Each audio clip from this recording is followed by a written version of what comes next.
So far, we were studying about the alternative centers of power like European Union, rise of China, rise of Japan. And today we had to study about the foreign policy, and in particular, foreign policy of India, as well as we had to study about the various agreements or various initiatives taken by the Indian government from time to time in order to further strengthen their foreign policy with the external world. And also, we had to study how India is going to emerge as a rising power as well. So, before going to start about what Indian foreign policy is, what are its initiatives, it is important for us to know what foreign policy is all about. When we are talking about foreign policy, that means foreign policy उसमें जो होते हैं set of principles होते हैं followed by the nation in order to achieve its goals of national interest. Achieve its goals of national interest. तो foreign policy में कुछ principles होते हैं, कुछ उसूल्स या मीन्स होते हैं जो एक नेशन फॉलो करती है in order to achieve its national interest, goals of national interest at the international relations. और जहां तक बात है अचीव करना इन गोल्स ऑफ नेशनल इंटरेस्ट, इसको कभी कभार एक नेशन को पावर की भी जरूरत पड़ती है। So in order to achieve those very national interests through a foreign policy, at times a nation is also using power. तो जहां तक बात है इंडियन फॉरेन पॉलिसी के बैकग्राउंड की, तो एक इंडिपेंडेंट फॉरेन पॉलिसी इंडिया की रही है। अगर हम पास्ट में जाएंगे to the times of Cold War, when there was Cold War between Soviet Union and United States of American bloc, then world got divided into blocks. कुछ लोगों ने कम्युनिस्ट ब्लॉक ज्वाइन किया था, तो कुछ लोगों ने कैपिटलिस्ट ब्लॉक ज्वाइन किया था। लेकिन जहां तक बात है इंडिया की, इंडिया ने एक अलग सी पॉलिसी फॉलो की थी, और उस पॉलिसी को बनाने में इंडिया ने बड़ा करारा मतलब जो कंट्रीब्यूशन है, किरदार है, वो अदा किया था। 1946 से ओरिजिन आया है नॉन अलाइनमेंट मूवमेंट का, नैम जिसको हम बोलते हैं NAM। तो नॉन अलाइनमेंट मूवमेंट जो स्टार्ट हुई थी लेट 1940s 46 से, उसके लिए इनिशिएटिव स्टार्ट हुए थे। तो उसके लिए जो फाउंडिंग फादर्स थे उनमें इंडिया भी शुमार होता है, as Jawaharlal Nehru from India, marshal Tito from Yugoslavia and colonel Abdul Nasser from Egypt और मिस्र। तो ये तीन फाउंडिंग फादर्स थे नेम के, और later on they were joined by Nkrumah from Ghana and Sukarno from Indonesia. तो ये 5 बन जाते हैं। इब्तिदा में 3 थे फाउंडिंग फादर्स ऑफ नेम, फिर बाकी कंट्रीज ने भी इसमें कंट्रीब्यूशन दे दिया, और उन्होंने एक मीटिंग बुलाई बैंडंग में 1955 में, जिसमें फॉर्मली एस्टैब्लिश किया, बनाया गया नॉन अलाइनमेंट मूवमेंट को। और नॉन अलाइनमेंट मूवमेंट का मकसद क्या था? जब दुनिया डिवाइड हो रही थी पावर ब्लॉक्स में, मिलिट्री और कम्युनिस्ट ब्लॉक, कैपिटलिस्ट और कम्युनिस्ट ब्लॉक्स को लोग ज्वाइन कर रहे थे, कंट्रीज ज्वाइन कर रहे थे, तो उन्होंने सोचा कि recently we got independence. Most of the countries जिन्होंने 1947 के अराउंड इंडिपेंडेंस हासिल किया था, उन्होंने सोचा कि अभी तो हम आज़ाद हुए, अगर हम अभी ब्लॉक पॉलिटिक्स या पावर पॉलिटिक्स ज्वाइन करते हैं, दैट मीन्स हम अपनी जो लिबरेशन अभी हमने अचीव की है वो हम एक बार फिर खो देंगे। तो उन्होंने वहां पर एक तीसरा महाज खड़ा किया, तीसरा महाज इन्होंने बनाया, तीसरा ग्रुप उन्होंने बनाया, जो एक तरह से एक चैलेंज हुआ कोल्ड वार को, और दूसरी तरह से वो एक इंडिपेंडेंट फॉरेन पॉलिसी थी to distance themselves, to distance itself from power blocks, to distance itself from communist and capitalist bloc, to keep one's foreign policy independent of the external pressure. तो वहां पर इंडिया ने follow की non alignment policy, जो base बनाती है Indian foreign policy की, जो बेस बनाती है इंडियन फॉरेन पॉलिसी की। तो जहां तक नॉन अलाइनमेंट की बात है, एक तरह से वो चैलेंज भी था कोल्ड वार के लिए, और दूसरी साइड से बहुत सारी कंट्रीज ने उसको ज्वाइन किया था, and currently 120 members are there. और जहां तक नॉन अलाइनमेंट मूवमेंट की बात है, जब कोल्ड वार चल रही थी तो बहुत टाइम पे, बहुत ओकेजन्स पे नॉन अलाइंड कंट्रीज जो थी, उन्होंने कोशिश की, जो एरिनाज ऑफ कोल्ड वार थे लाइक कोरियन क्राइसिस या Cuban missile crisis, Vietnam crisis, बहुत बार उन्होंने कोशिश की एक तो कोल्ड वार की जो पार्टीज है इनके बीच जो टेंस रिलेशन है वो ईज हो जाए, खत्म हो जाए। इसके अलावा जो एरिनाज लाइक कोल्ड वार की जो एरिनाज लाइक कोरियन क्राइसिस, उसके दौरान भी जो नॉन अलाइनमेंट मूवमेंट की जो मेंबर कंट्रीज थी, मेंबर कंट्रीज, उन्होंने ये कोशिश की कि जो टेंशन हो रही है, जो कॉन्फ्लिक्ट्स हो रहे हैं, वो पीसफुली सॉल्व हो जाए। लेकिन जब कोल्ड वार एंड हो जाती है तो क्वेश्चन किया जाता है, इज नेम स्टिल रिलेवेंट? तो बहुत सारे लोग कहते हैं कि कोल्ड वार में इसकी बड़ी इंपॉर्टेंस थी, अब इसकी कोई जरूरत नहीं है, लिहाजा ये अब रिलेवेंट नहीं है। लेकिन मोस्ट ऑफ द पीपल जो इसको अपने व्यू देते हैं, दैट नॉन अलाइनमेंट मूवमेंट जब बना तो इसके बहुत इनिशिएटिव्स थे लाइक climate change या combating terrorism, combating drug trafficking, stopping violations of human rights, and raising voices for the liberation of the colonial countries जो जिन पे अभी भी colonial rules है उनको liberate होना चाहिए। और इसके अलावा disarmament, arms control, peacefully settlement of disputes। तो ये सारी वो चीजें हैं जिनके लिए नैम ने आवाज भी उठाई। उसके बाद जब कोल्ड वार खत्म हो जाता है और इन चीजों पे, इन फीचर्स पे एक बार फिर नजर दोहराई जाती है तो कहा जाता है आज भी इंपॉर्टेंस है, ह्यूमन राइट्स वायलेशन रुकनी चाहिए, ड्रग ट्रैफिकिंग कम्बैट होना चाहिए, टेररिज्म किसी भी फॉर्म में कम्बैट होनी चाहिए, डिसआर्मामेंट या आर्म्स कंट्रोल, नॉन प्रोलिफरेशन हमें मिलनी चाहिए, मतलब जो प्रोलिफरेशन ऑफ वेपन्स वो रुकनी चाहिए। इसके अलावा वर्ल्ड पीस एमर्ज होना चाहिए, डिस्प्यूट सेटलमेंट पीसफुली होना चाहिए, या जो ट्रेड है वो इंक्रीज होना चाहिए, और नेबरहुड, एक कंट्री का जो नेबरहुड है उनके बीच जो पीसफुल रिलेशंस वो होनी चाहिए। तो ये वो चीजें हैं जो पहले जो नैम बना था उसके इनिशिएटिव्स में आता था, और जब कोल्ड वार खत्म हो जाता है उसके बाद भी इन चीजों की जरूरत महसूस की गई है, लिहाजा हम कह सकते हैं कि नैम इज स्टिल रिलेवेंट। इसके अलावा नैम नीदर आइसोलेशन है नॉर न्यूट्रलिटी है। अगर नैम न्यूट्रलिटी होती है दैट मीन्स वो किसी की तरफदारी नहीं करते, लेकिन जब कोरियन क्राइसिस चल रहे थे तब नैम कंट्रीज ने इंटरफेयर वहां पर किया था, तो वो न्यूट्रल नहीं रहे। इसके अलावा नैम आइसोलेशन भी नहीं है, क्योंकि आइसोलेशन में इंटरनेशनल लेवल पे कोई नहीं रह सकता। कोई भी कंट्री चाहे वो दुनिया की सुपर पावर यूनाइटेड स्टेट्स और चाइना ही क्यों ना हो, अगर वो आइसोलेशन में रहेंगे, वो कैरी ऑन ट्रेड नहीं करेंगे दूसरे ममालिक के साथ, तो वो खत्म हो जाएंगे। लिहाजा नैम जो है, अगर नैम की बात करेंगे तो NAM is also not isolation, क्योंकि नैम भी चाहती है कि प्रमोट हो जाए वर्ल्ड ट्रेड। इसके नैम ये भी चाहती है कि पीसफुली जो डिस्प्यूट्स है वो सॉल्व हो जाए। तो लिहाजा न नैम आइसोलेशन है और न ही नैम न्यूट्रलिटी है। तो इंडिया ने बेस बनाई है अपनी फॉरेन पॉलिसी की नैम की सूरत में। तो नैम एक तरह से वर्ल्ड कोल्ड वार के लिए चैलेंज भी थी, और दूसरी साइड से जो नैम कंट्रीज ने हमेशा यही चाहा कि हम ब्लॉक पॉलिटिक्स जो है उससे दूर रहे, पावर ब्लॉक से दूर रहे। तो इंडिया ने अपनी फॉरेन पॉलिसी में नैम को फॉलो किया। तो नैम को जब इंडिया ने फॉलो किया तो बाकी कंट्रीज ने भी धीरे धीरे नैम के ग्रुप को ज्वाइन किया। तो नैम ने एक साइड से कोल्ड वार को एक चैलेंज किया, और दूसरी साइड से जो नैम है ये इंडिया की एक बेस बन रही है फॉरेन पॉलिसी की। और जहां तक बाकी इनिशिएटिव्स जो है इंडिया के, फॉर एग्जांपल इंडिया ने भी अपनी फॉरेन पॉलिसी में ये रखा है, मतलब ह्यूमन राइट्स वायलेशन जो है वो रुकनी चाहिए, प्रमोशन ऑफ वर्ल्ड पीस होनी चाहिए, पीसफुल सेटलमेंट ऑफ डिस्प्यूट्स होना चाहिए, इसके अलावा डिसआर्मामेंट और आर्म्स कंट्रोल होना चाहिए। वर्ल्ड में क्लाइमेट चेंज जो राइजिंग जो चैलेंजेस रहती है क्लाइमेट चेंज को, वो कंट्रोल होनी चाहिए। इसके अलावा इंडिया ने अपनी फॉरेन पॉलिसी में जो उन्होंने बायलेटरल अगर देखेंगे तो ये तो जनरल सी बातें थी, इकोनॉमिक ये ट्रेड होना चाहिए, इंपोर्ट एक्सपोर्ट इंक्रीज होना चाहिए, पीसफुली सेटलमेंट ऑफ डिस्प्यूट्स होना चाहिए, फ्रेंडली रिलेशंस प्रमोट होनी चाहिए, नॉन इंटरफेरेंस रहना चाहिए।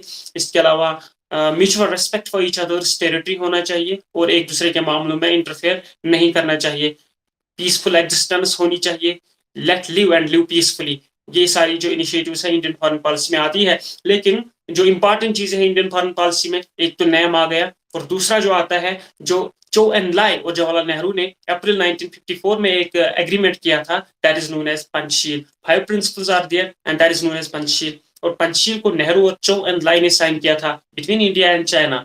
उसमें 5 प्रिंसिपल्स आती है, ये non interference, mutual respect for each others territory and sovereignty, peaceful coexistence. तो इसके अलावा भी और भी चीजें हैं उस पंचशील में आती है। तो 5 चीजें आती है पंचशील में। जो पंचशील साइन हुआ था वो इंडिया और चाइना के बीच हुआ था। इसके अलावा अगर देखेंगे बायलेटरल समिट्स जो इंडिया ने किए, अगर इंडिया पाकिस्तान की बात करेंगे तो 2, 3 या 4 जंग उन्होंने आपस में किए हैं। तो ऑलमोस्ट हर एक जंग के बाद इन्होंने एक एग्रीमेंट किया है। अगर हम 1965 वार की बात करेंगे, उसके बाद एक ताशकंद डिक्लेरेशन हो जाती है जिसमें थर्ड कंट्री इनको एड करती है, दैट इज सोवियत यूनियन। तो रशिया की मदद से, यूएसएसआर की मदद से इंडिया और पाकिस्तान ताशकंद डिक्लेरेशन करते हैं उज्बेकिस्तान में। ताकि पीसफुली जो है डिस्प्यूट्स वो सॉल्व हो जाए। उसके बाद 1971 में एक और वार हो जाती है इंडिया और पाकिस्तान के बीच, उसके बाद वो आगरा समिट करते हैं। या इसके अलावा 1999 के दौरान कारगिल वार होती है between the two arch rivals, तो उसके बाद वो शिमला एग्रीमेंट करते हैं। तो इसी तरह बायलेटरल समिट्स, चाहे वो नेम की बात हो, ये एक इंटरनेशनल एक महाज बन गया है, इसमें इंडिया ने शमूलियत की है, इंडिया इसका फाउंडिंग फादर है, तो इसके थ्रू उन्होंने अपनी फॉरेन पॉलिसी प्रमोट की है। इसके अलावा बायलेटरल लेवल पर उन्होंने पंचशील चाइना के साथ किया है, पाकिस्तान के साथ बायलेटरल समिट्स किए हैं, या बाकी नेबरिंग कंट्रीज के साथ उन्होंने ट्रीटीज ऑफ फ्रेंडशिप साइन की हुई है।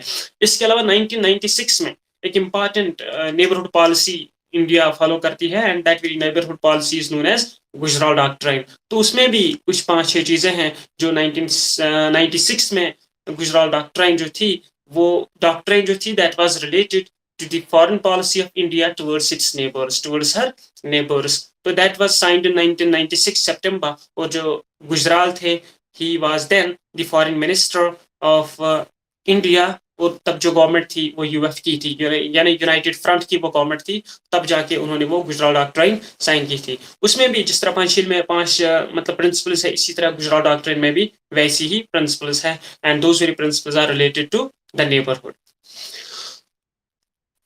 तो जहां तक इंडियन फॉरेन पॉलिसी की बात है, डिटर्मिनेंट्स की बात है, जो एक कंट्री की फॉरेन पॉलिसी को डिटरमाइन करते हैं वो बहुत सारे फैक्टर्स होते हैं, लाइक जियोग्राफी होती है, हिस्ट्री होती है, कल्चरल फैक्टर्स होते हैं, ट्रेडिशन या पॉलिटिकल ऑर्गेनाइजेशन होती है, इंटरनेशनल रियलम इसमें होता है, वो भी शुमार किया जाता है as far as determinants of the foreign policy अपनी कंट्री इज कंसर्न। तो इसमें पब्लिक ओपिनियन भी आता है, और इसमें मिलिट्री स्ट्रेंथ भी आती है, और इसमें एक कंट्री की लीडरशिप भी आती है। तो ये वो चीजें हैं जो एक कंट्री के फॉरेन पॉलिसी के डिटर्मिनेंट्स होते हैं। तो जहां तक डिटर्मिनेंट्स के बाद और इंडियन फॉरेन पॉलिसी की नेचर की बात है, तो नेचर में यही नेम आता है, उसमें पंचशील भी आता है, उसमें नेबरहुड पॉलिसी या neighbourhood doctrine of Inder Kumar Gujral आती है, या बाकी जो बायलेटरल समिट्स उन्होंने किए हैं, और जनरल इनिशिएटिव्स इसमें आते हैं, जैसे raising voices for the liberation of the colonial countries, जिन पे अभी भी कॉलोनियल रूल्स है वो लिबरलाइज होनी चाहिए, लिबरेट होनी चाहिए वो, या डिसआर्मामेंट अचीव होना चाहिए, पीसफुल सेटलमेंट ऑफ डिस्प्यूट्स होना चाहिए, आर्म्स कंट्रोल अचीव होना चाहिए, यानी न्यूक्लियर नॉन प्रोलिफरेशन। इसके अलावा कॉम्बैट होना चाहिए, चाहे वो ड्रग ट्रैफिकिंग की बात हो, ह्यूमन ट्रैफिकिंग की बात हो, या टेररिज्म की बात हो, ये कॉम्बैट या कंट्रोल होना चाहिए। इसके अलावा जो ट्रेड है वो प्रमोट होना चाहिए। और जहां तक इंडियन फॉरेन पॉलिसी की बात है, इसमें ये भी आता है रिस्ट्रक्चरिंग ऑफ यूएन। जहां तक इंटरनेशनल लेवल की बात है, यूनाइटेड नेशन सिक्योरिटी काउंसिल की रिस्ट्रक्चरिंग के लिए इंडिया भी इस चीज में बिलीव करती है। इसके अलावा इंडिया इस चीज में भी बिलीव करती है, इंटरनेशनल ऑर्गेनाइजेशन, चाहे वो यूएन की बात हो, यूनेस्को की बात हो, यूनिसेफ की बात हो, आईएमएफ की बात हो, साउथ साउथ डायलॉग की बात हो, उन सब को इंडिया रिस्पेक्ट करती है, जो भी प्रिंसिपल्स आती है। तो इंडिया अपनी फॉरेन पॉलिसी में इंटरनेशनल रिलेशंस में जो इंटरनेशनल ऑर्गेनाइजेशंस आती हैं, इंटरनेशनल ऑर्गेनाइजेशंस में जो इंटरनेशनल नॉर्म्स आती है, प्रिंसिपल्स आती है, या इंटरनेशनल लॉ आता है, India is always respecting them as. जहां तक इंडियन फॉरेन पॉलिसी की बात है, तो वो इन चीजों को हाईलाइट करती है। We have to believe in these things, जो भी इंटरनेशनल नॉर्म्स है, we have to go through them, we have to go through these very international norms in order to promote world peace and security and solve the disputes amongst one another. तो ये सारी चीजें आती हैं Indian foreign policy में। और जहां तक इंपॉर्टेंस की बात है, पंचशील इसमें इंपॉर्टेंट है, 1954 जो चाइना के साथ साइन हुआ। बाकी बायलेटरल समिट्स जो इंडिया और पाकिस्तान या बाकी कंट्रीज के बीच साइन है वो इंपॉर्टेंट है। लेकिन जहां तक नेबरहुड की बात है, इंडियन फॉरेन पॉलिसी में जो गुजराल डॉक्ट्राइन आती है वो नेबरहुड के रिलेटेड है, वो 1996 में आई है। और जहां तक बात है इंडिया के, जहां तक इंडियन फॉरेन पॉलिसी की लेटेस्ट इनिशिएटिव्स की बात है, तो लेटेस्ट इनिशिएटिव्स में इसके आते हैं, जैसे इनकी लुक ईस्ट पॉलिसी थी 1990s के दौरान, जो इन्होंने स्टार्ट की थी ईस्ट एशिया की जानिब। लेकिन उस लुक ईस्ट पॉलिसी को इन्होंने 2014 में under Modi regime, BJP regime, इन्होंने चेंज किया उसको एक्ट ईस्ट पॉलिसी में। That means we have, it's a time to act now, it is a time to act now. तो एक्ट ईस्ट पॉलिसी 2014 में इन्होंने स्टार्ट की, किसके लिए, किस रीजन के लिए, south east Asia, ASEAN countries के लिए, ईस्ट एशिया जिसको कहते हैं।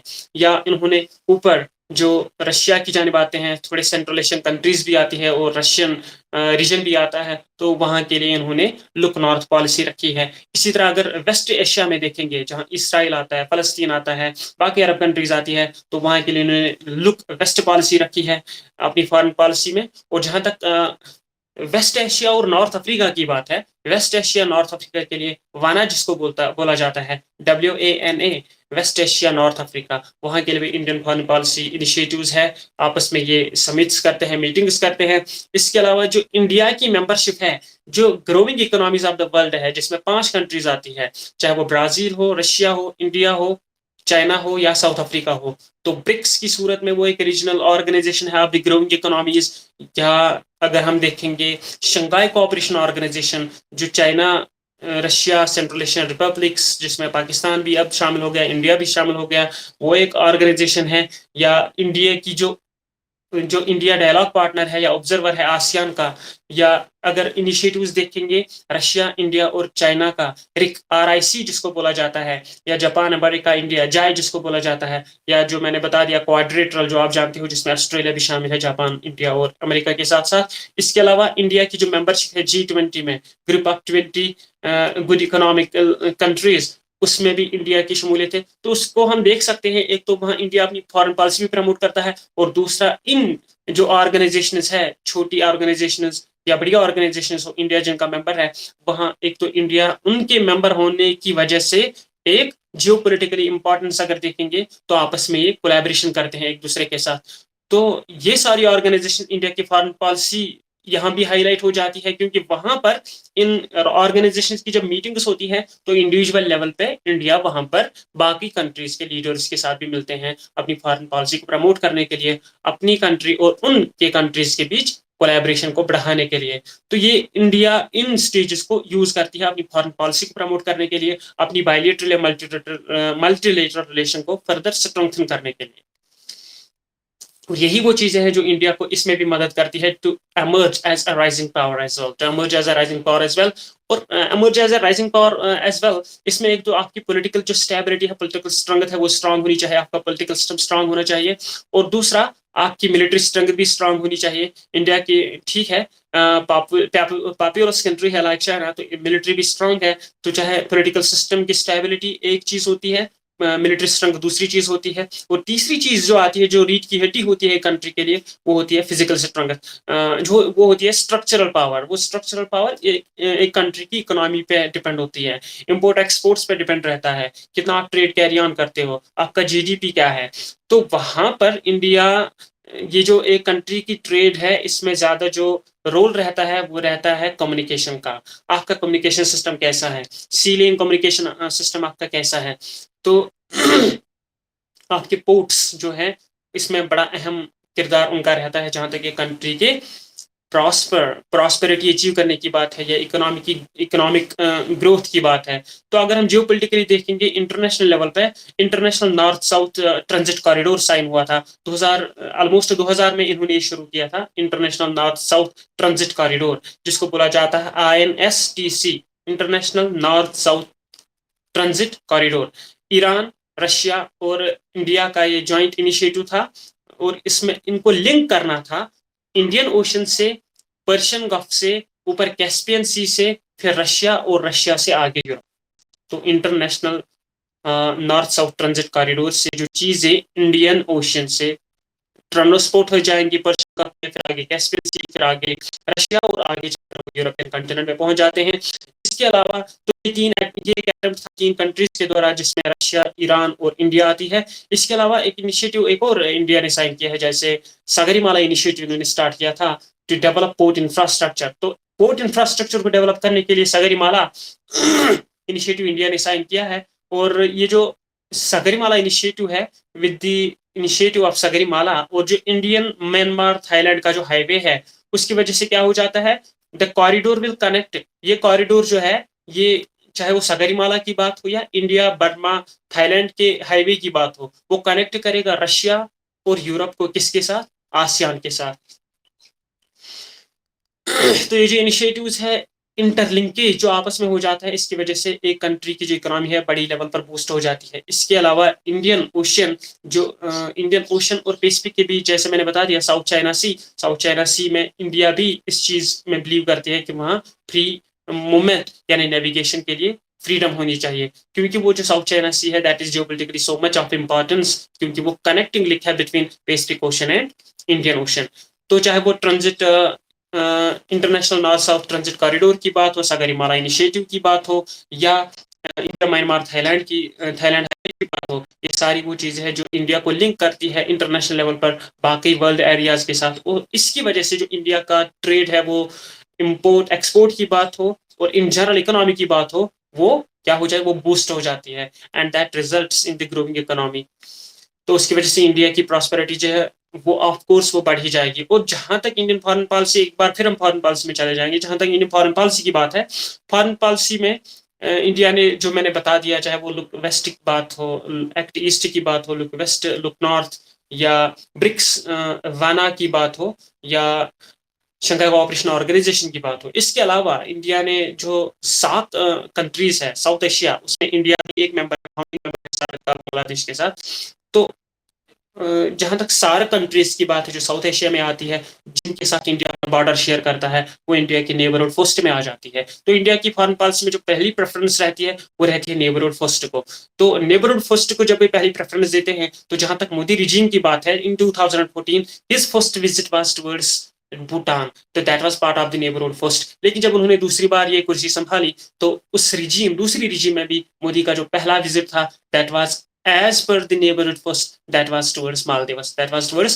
तो जहां तक इंडियन फॉरेन पॉलिसी की बात है, वहीं प्रेफरेंस देते हैं पहले नेबरहुड को, और दूसरी प्रेफरेंस जो देते हैं that is neighbourhood, extended neighbourhood. तो नेबरहुड फर्स्ट के बाद एक्सटेंडेड नेबरहुड आता है। जहां तक एक्सटेंडेड नेबरहुड की बात है, that is beyond the SAARC borders. तो बियॉन्ड द सार्क बॉर्डर्स वहां आ जाता है यही act east policy, look west policy, look north policy, या बाकी इनिशिएटिव्स इसमें आते हैं। तो जहां तक एक इंडियन इकोनॉमी की बात हो, जो इंडिया को कौन सी चीजें वो है जो इंडिया के राइजिंग पावर को चैलेंज करती है, उसमें कुछ इंटरनल फैक्टर्स भी होते हैं और कुछ एक्सटर्नल फैक्टर्स भी होते हैं। As far as the internal factors are concern, internal factors में आते हैं, उसमें अनएम्प्लॉयमेंट आएगा, उसमें अनएम्प्लॉयमेंट के साथ साथ उसमें पॉवर्टी भी आएगी, उसमें इंटरनल डिस्टर्बेंसेस भी आती है, उसमें तो उसमें इंटरनल फैक्टर्स में ही अनएम्प्लॉयमेंट्स आते हैं, पॉवर्टी आती है, और इंटरनल कॉन्फ्लिक्ट्स, इंटरनल डिस्टर्बेंसेस आती है। और जहां तक एक्सटर्नल चैलेंजेस की बात है, वो चीजें जो चैलेंज करती है इंडिया को एज अ राइजिंग पावर, जो इंडिया को चैलेंज करती है, उसमें जो इंटरनेशनल लेवल पे जो चाइना इंडिया के नेबरहुड में डेवलपमेंट कर रहा है, चाहे वो इंडिया के अराउंड पाकिस्तान और चाइना का सिपेक प्रोजेक्ट हो, म्यांमार के साथ चाइना का प्रोजेक्ट हो, चाइना के डेवलपमेंट बांग्लादेश में पोर्ट पे हो, श्रीलंका में पोर्ट पे हो, या चाइना का ईरान के साथ कोलैबोरेशन हो, ये वो चीजें हैं जिनकी वजह से क्या हो जाता है, जिनकी वजह से एक चैलेंज हो जाता है इंटरनेशनल लेवल पे इंडिया को। फॉर एग्जाम्पल अगर हम चाइना को देखेंगे, एक तो वो ये इंडिया को एक चेन में जैसे बांध रहा है, इंडिया के अराउंड को पोर्ट्स डेवलप कर रहे हैं इंडिया के नेबरहुड में। और दूसरी चीज, इंटरनेशनल लेवल पे न्यूक्लियर सप्लायर्स ग्रुप जो होता है, न्यूक्लियर सप्लायर्स ग्रुप में इंडिया की मेंबरशिप को हमेशा क्रिटिसाइज या अपोज करता है चाइना, या यूनाइटेड सिक्योरिटी काउंसिल में परमानेंट मेंबरशिप के लिए चाइना वीटो करता है इंडिया को। तो इंटरनेशनल लेवल पे अगर देखेंगे, चाइना बड़ा क्लोज है पाकिस्तान के, तो वहां से इंडिया के लिए ऑप्शन क्या रहते हैं, और या बाकी कंट्रीज के पास ऑप्शन क्या रहते हैं कि वो चाइना के दबदबे को बरकरार नहीं रहने दें, चाइना के दबदबे को वो कम करे। तो अमेरिका चाहता है कि वो ज्यादा क्लोज रहे किसके साथ, इंडिया के साथ, रादर देन पाकिस्तान। इसके अलावा बाकी कंट्रीज भी चाहती है कि हम इंडिया के साथ कोलैबोरेट करें। क्यों कोलैबोरेट करें? So that to restrict Chinese balance, so that to balance China, so that to restrict Chinese preponderance in subcontinent or in Asia or at the international level। तो जितनी चाइनीज डेवलपमेंट्स हो रही है India के neighbourhood में, या जितना China Pakistan के क्लोज रहेगा, या जितना चाइना चाहता है कि वो न्यूक्लियर सप्लायर्स ग्रुप में इंडिया की मेंबरशिप को रोकता है, यूनाइटेड सिक्योरिटी काउंसिल में इंडिया की परमानेंट मेंबरशिप को वीटो करता है, या बाकी जो इंटरनेशनल इश्यूज है उन पे चाइना पाकिस्तान के साथ कोलैबोरेट करता है, तो वहां पर दूसरे साइड से अगर देखेंगे रेसिप्रोकल में, तो इंडिया भी वैसे इनिशिएटिव्स लेता है कि चाइना का जो दबाव है वो बैलेंस हो जाए, वो रिस्ट्रिक्ट हो जाए, वो ज्यादा क्लोज रहता है, इंडिया ज्यादा क्लोज हो जाता है। बात हो रशिया की या यूनाइटेड स्टेट्स ऑफ अमेरिका की बात हो, तभी तो वो क्वाड्रिलेटरल बन गया, तभी तो वो एक ट्रायंगल आ गया जाए की सूरत में, या बाकी जो इंडिया की फॉरेन पॉलिसी है। तो ये जो चैलेंजेस रहते हैं इंटरनेशनल लेवल पे, वो ज़्यादा on the part of China रहते हैं, और जो इंटरनल चैलेंजेस रहते हैं वो ज़्यादा on the part of domestic factors की सूरत में रहते हैं। तो जहाँ तक इंडियन इकोनॉमी की बात हो, इंडिया में जो सर्विस सेक्टर का कंट्रीब्यूशन रहता है वो 55% रहता है, और जहाँ तक मैन्युफैक्चरिंग सेक्टर की बात रहती है वो 29% रहता है। और इंडिया चाहता है in order to further strengthen the economy, हमारा जो मैन्युफैक्चरिंग सेक्टर है वो ज़्यादा रहना चाहिए, वो 29% से ऊपर होना चाहिए। और ये प्रेडिक्ट किया जाता है कि 2040 के अबव 2050 तक China will be number 1 economic power and followed by India. लेकिन एक और प्रेडिक्शन में ये आ जाता है, जहां तक चाइना की बात हो वो तो नंबर 1 आएगा, यूनाइटेड स्टेट्स नंबर 2 और इंडिया नंबर 3 पे आएगा। तो ये कुछ प्रेडिक्शंस है। और जहां तक इंडिया के एक राइजिंग पावर की बात है, जिसमें मैंने आपको बता दिया कि geopolitically international North South Transit corridor है, या सागरमाला इनिशिएटिव्स है, या हाईवेज इनिशिएटिव्स है, या रीजनल ऑर्गेनाइजेशन चाहे वो G20 हो, या ग्रोइंग इकोनॉमीज की ऑर्गेनाइजेशन ब्रिक्स की सूरत में हो, या बाकी कुछ ऑर्गेनाइजेशन हो, या इंडियन फॉरेन पॉलिसी की बात हो जो इसको मदद देती है एमर्ज होने में एज अ राइजिंग पावर।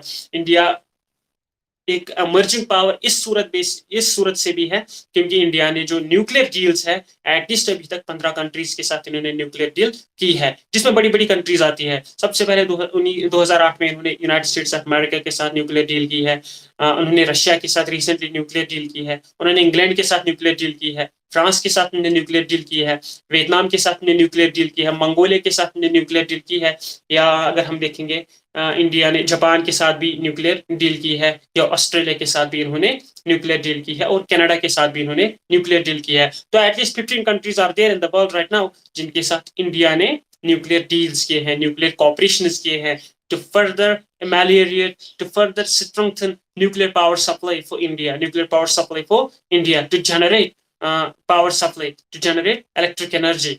तो न्यूक्लियर डील्स इतनी बड़ी ताकतों के साथ, एटलीस्ट 15 कंट्रीज के साथ, उससे भी बूस्ट हो जाता है इंडिया के बड़े चांसेस कि वो एमर्ज हो जाए एज अ राइजिंग पावर। और चाहते भी है बहुत सारे, अगर वेस्ट को देखेंगे, वेस्ट चाहता है कि इंडिया एक राइजिंग पावर हो एशियन सब कॉन्टिनेंट में। क्यों? क्योंकि उनका एक ही रीजन है, ताकि जो चाइना का जो प्रपोंडेरेंस का जो टारगेट है वो कम हो जाए, चाइना की जो डोमिनेंस है वो कम हो जाए, चाइना रिस्ट्रिक्ट हो जाए, तभी वो चाहते हैं कि इंडिया स्ट्रेंथन हो जाए, इंडिया स्ट्रेंथन हो जाए।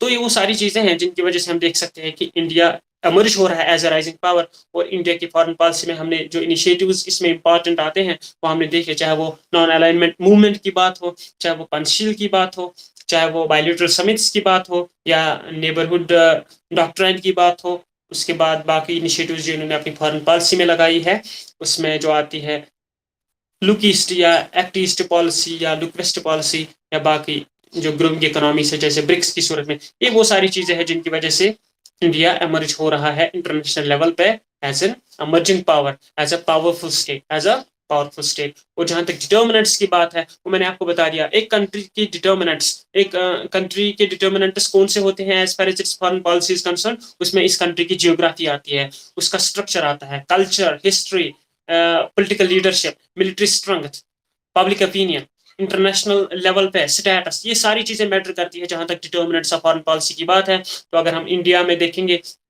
As per geography is concern, Indian territory में वास्ट लैंड मास है, surrounded by ocean, but in particular in the south and Indian Ocean है, और इधर से बंगाल भी है, और वेस्ट से अरबियन सी भी है। तो जहां तक लैंड मास की बात है, rich in rivers and agriculture as well, तो जियोग्राफी इंडिया की फर्टाइल है। इसके अलावा इसमें हिस्ट्री, या अगर हम पॉलिटिकल लीडरशिप भी देखेंगे, मिलिट्री स्ट्रगल भी देखेंगे, वो भी बड़ी अहमियत के हामिल रहते हैं जहां तक एक कंट्री के फॉरेन पॉलिसी की डिटर्मिनेंट्स की बात है। तो ये डिटर्मिनेंट्स भी इंडिया को मदद देती है अपनी फॉरेन पॉलिसी को स्ट्रॉन्ग रखने में, अपनी फॉरेन पॉलिसी को स्ट्रॉन्ग रखने में। And as you know what foreign policy stands for, set of principles followed by the nation towards external world in order to achieve its goals of national interest.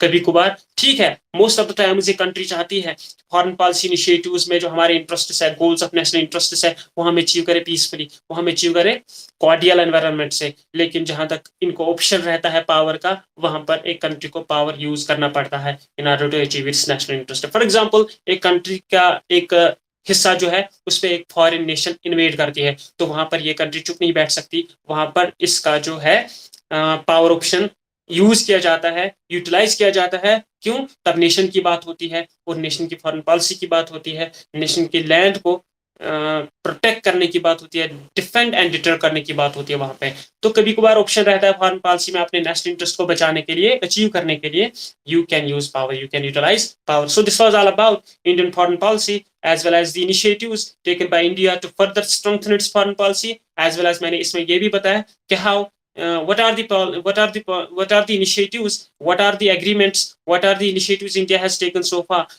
that are resulting in its emergence as a global power, emergence as a rising power.